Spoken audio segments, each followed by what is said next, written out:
ห่างหลาย3 ตัวตอนนี้3 ตัวสาววันละ3 ตัว 10 3 ตัว 3 ตัว 50แมลงดามันอ่อนแล้วมันแก่แล้วนี่มีตัวแม่มีตัวไม้มีตัวปูค่ะแมลงดาออนค่ะแมลงกินูน80ค่ะ2 ถุง250ก็สิเอา3 ตัวไหมเดี๋ยวเบิ่งก่อนมีตัว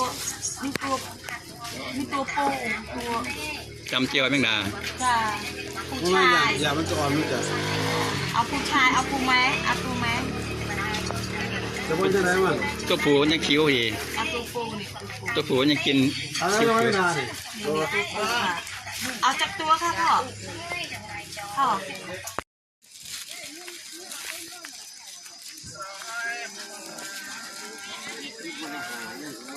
ได้อาหารเสริมบำรุงร่างกายบำรุงปอดบำรุงกระเพาะน้ำอีหลอกของแสบเห็ดเพาะบดอ๋อพ่อสื่อพ่อกินน้ำ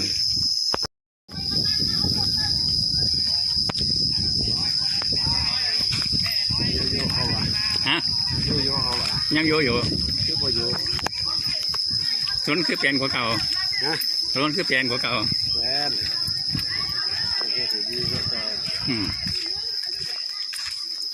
อย่าฟังแล้วถึงจำเนี่ยอันสิตายก็สดเสียใจงมๆจนโอ้ยยังว่ากินจำปนใส่บักม่วงแก้วยำบนไหนเลยว้าตำมันแหลกๆเกินเลยไม่ใช่ว่าไดสุดยอดสอตัวเก่านี่เท่านั้นเอาเท่านั้นดอกกระเจียว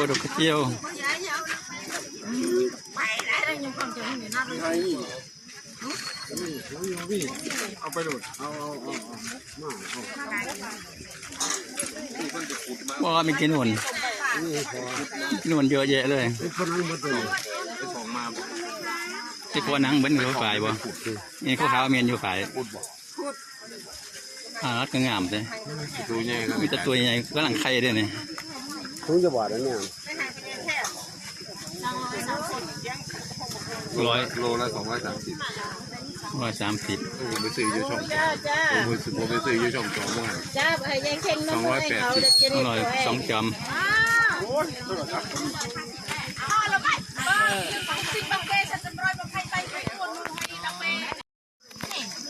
เห็ดบดอ่อนจ้าเห็ดบดค่ะๆมีกินหวนงามๆสวยๆถุงละ100ค่ะไม่เอาบ้างไหมเอาอีกแล้วค่ะถุงละ100มันเกิด150 บาทค่ะเอาลูกเอาแต่เลย30 บาทได้เราบางคนม่วงกับงามๆเลยม่วงแก้วขมิ้น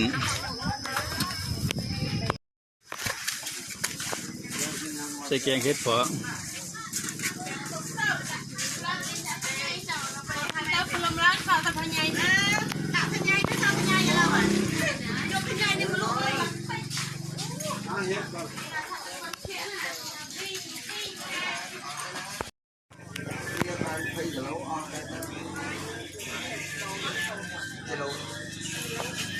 ให้ไปโยบกอดใจก่อน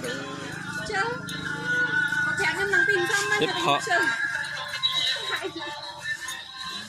เป็นไงเกียร์ลูกบ้านน้อย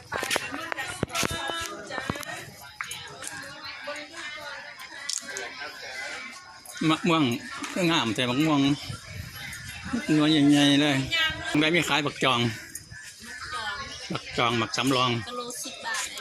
ใช่แล้วมึงได้มีขายทั้งไงคุณบอก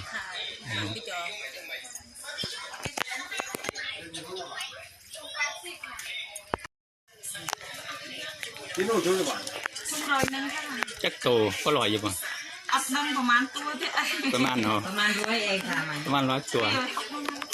สบายนะบ้านมันอ้อยจะอยู่สบายดีอยู่จำย้อยไว้นี้จะปี5นะมัน บ่จะไม่ได้ใส่หรอไม่ได้ใส่ค่ะเพราะใส่น้ำกับแข็งกว่าค่ะมันเหมือนเป็นตื่น2 ถุงบาทวะ 150ไหมคะ ถือละ50ประมาณเกี่ยวทำเลยแค่ รวงงามๆเลยแกงตื่นเลยนะไม่ไอ้เด็ดแซ่บเลยนะตัวตัว เตรียมใส่ผักอีหลอกได้อยู่บ่เนี่ย ได้ค่ะ บ่ ใส่น้ำมันแน่ค่ะน้อย โอ้ยะนางเขียวหลายๆมันจะบานได้ล่ะเนี่ย จะบาดน้ำเยื่อจ้ะ บ่ใกล้ๆนี่ซื่อๆนี่ บ่ไก่หรอกค่ะ ใหญ่เรา จะทอดงานมา เจ้าทิน เพราะเจ้าถิ่นเจ้าของตลาด ใส่ข้าวหมอข้าวจาหาได้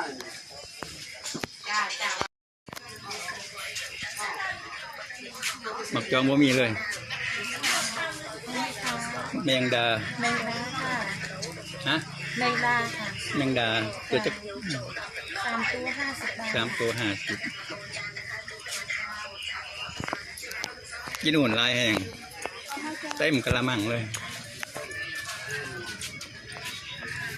นี่นะเพิ่นขายมื้อ บ่เดี๋ยวง่ายเด้อโรงพยาบาลคนหลายปานมันสิเดี๋ยวง่าย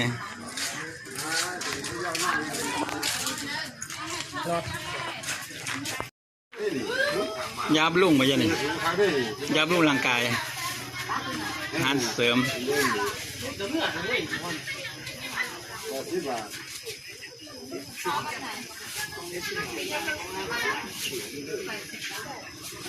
มาอ่านมาตรงไหนอาหารเสริมในยาบำรุงร่างกายมานำ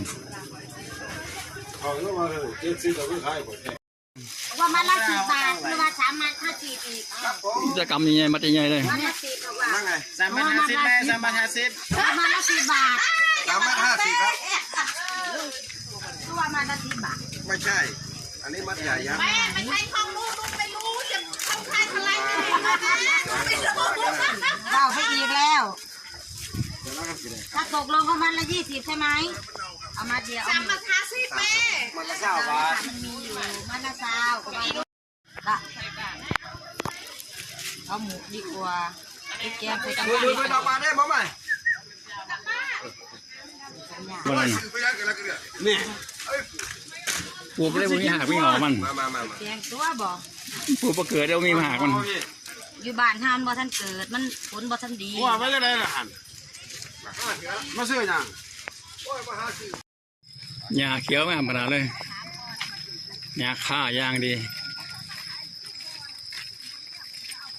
โอ้ พอสืบพอขายหญ้าของแสบคือลำอีหลอกนี่แหล้วมาเจอกันเอาเมื่อเจอนั้น ก็ซื้อไม่ซื้อให้งานโอ้ เฮ็ดทุกคนบ่ นั่นเอาไม่จะเขาเห็น ไปส่งบ่จักอยู่ไปส่ง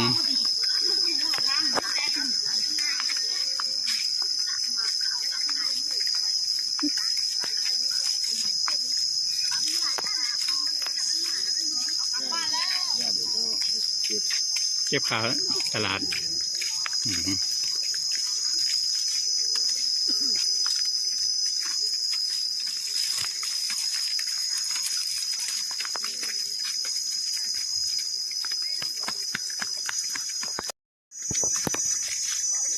ไอ้คอนนี่ยัง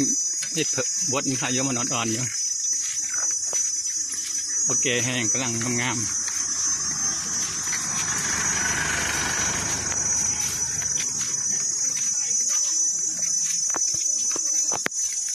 ต้นหมากจองที่สูงๆนี่ไม่มีหมากบ่นี่นะหมากจองแท้ของแท้ต้นกระเมียอยู่คือต้นย่างไม่ต้นเนาะตัวนี้จังต้นหมากจอง